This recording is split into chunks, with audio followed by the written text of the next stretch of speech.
Well, Nick, let's jump into it. We are doing a PSA today on the Panasonic GH6. But before we get into that PSA, we have a surprise guest today. My two hints are is this person owns one. Okay. Owns a GH5, I should say. And you know this person. Okay. Any guesses? Little smart list version here. Any guesses of who this person okay. might be? Like we both work with them? Yep. Do they work in the control room or out on camera? Both. Both? Yeah. It's got to be John then. Nope. I think that's good enough. You're out of guesses okay. For today. Joining us for this PSA is none other than Jordan Block. Oh, it's Jordan! Well, Jordan, Nick and I were playing Smart List. We've already introduced you here. He couldn't guess who our guest was tonight, which I thought was pretty good. But you actually own a GH5. So quickly, if you can give me sort of like your top thing you like, top thing you hate, and overall, if you like the camera. Yeah, I think in terms of top things I like, I mean, I definitely like it. It was my first actual 4K camera that wasn't a GoPro, and I like the quality out of it. And I guess for my use case, I like the fact that it gives a clean HDMI output, which I guess should be a kind of a standard sort of thing.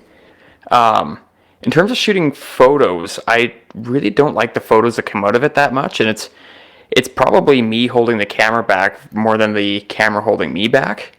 I think if I really had to pick on things, I'd say the autofocus isn't perfect.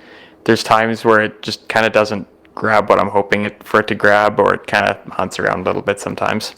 Yeah, for sure. Nick, so this camera really, in my mind, is not made for photos whatsoever, so I'm not even going to touch on that. Nick, if you want to jump into the video features and some of the stuff you've seen on it. Yeah, so we went through our 5 reviews. You gave me 5 reviews, and I watched all 5 of them. And what it comes down to is this is a little cinema camera. It's got all of the features that you would find in a larger cinema camera and in a little Micro Four Thirds camera. Jordan, you're probably aware the Micro Four Thirds sensor is basically half the size of a Super 35 sensor. So all your lenses, if you buy a 25 mil, turns into a 50 to 100. That's the beauty of the camera and the downfall of the camera all at the same time. Whereas you will never be able to achieve the same depth of field that you could on a Super 35 camera, even if you had the equivalent lens at the equivalent distance. It just doesn't work the same. So Tony and Chelsea from Northrop compared it to the Canon R6. They found the autofocus wasn't even in the same world. They hated it. So sorry, Jordan, the autofocus did not get better. Shot wobble at high frame rates, which could be fixed with manual focus, but all in all, weren't overly high on the camera.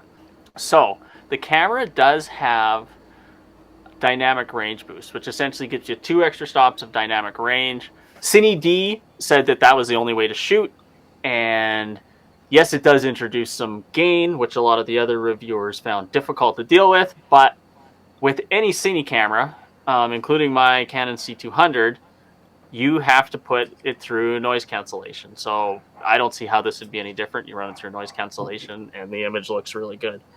What about the anamorphic thing, Nick? You seem pretty jazzed about that. So Potato Jet went into the anamorphic, and he put an anamorphic lens on it, and he did the squeeze-in camera, and it looked crazy. Like, if you were thinking of shooting anamorphic, this feels like a low-budget option. He found the audio stuff to actually work. The audio limiter worked. The little audio adapter worked. Everything was working really good with that. DSLR Video Shooter did a review on it. They like the fan control settings. They like the luminance spot meter. They like the check focus while you're rolling. You can zoom in on it. They found that the older GH5 batteries worked with it as well. Although there's a limitation that they didn't mention, that Cine D did mention, that said you can only shoot 4K with the older batteries, whereas you can shoot 5.7K at 60p with the new batteries. Must be some kind of power limitation. USB-C, you can record direct to USB-C drive straight off the camera. 5.7K 60p, 4K 120p, HD 240p. Blah, blah, blah. There was so many different things, like the amount of video settings, man. I wouldn't even get into it. Basically, Okay. It's got like the most ever that you could ever get. Jordan, with everything that Nick has said, is this enticing to you at all to maybe look at an upgrade?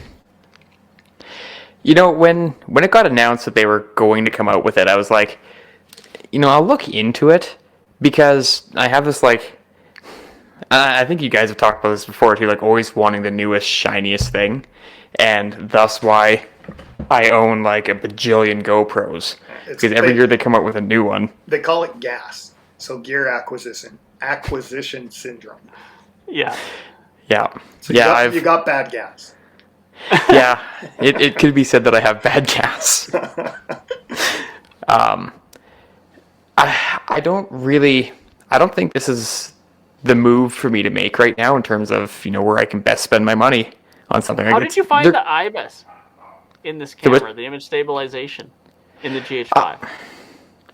You know, it's not bad, but I also feel like I don't really notice it. Like, again, if I go back to GoPros again, the image stabilization they've put into there is like ridiculously noticeable, that I can put it in one hand and go like sprinting down a sidewalk and end up with a decently usable shot. I definitely can't do that with this, but I think it is probably helping more than I realize. But yeah, Potato Jet said it was the best he'd ever seen. When you couple it with a lens, one of the Panasonic or Lumix lenses or whichever, I don't even know what they use, but when you couple it with that, you can get, he said, up to 7 stops of image stabilization, which is crazy. And even some of the moving shots, the B-roll that he was getting looked insane. He took a 1-second handheld night still photo, and it was sharp. It looked great. If you were just using this for a B-roll camera and you liked, or you had lenses that fit it, it would seem great. Yeah. I think it's made for like that art student sort of person who's trying to make like their own movies, make the next Star Wars was sort of the term I used for you before, Yeah. Nick. Just because there is so many creative possibilities for it, and to also keep it within a budget. That's why I think the cameras are great. The other thing too, all the video features, I want to see the big camera groups, Nikon, Canon, Sony, pay attention to this thing, because when Micro Four Thirds fizzles away, all the features they put into there for like the displays with the metering and the waveforms and all that stuff, I want to see that put into DSLRs, because I think that would be great. Anyways, I think that maybe wraps it up for us. I think it's an interesting camera. Jordan, is it interesting or terrible? It's interesting, I say hesitantly. Nick, interesting or bad? If you have the lenses already, go ahead and get it. If not, spend your money elsewhere. There it is. Thanks for watching, everybody.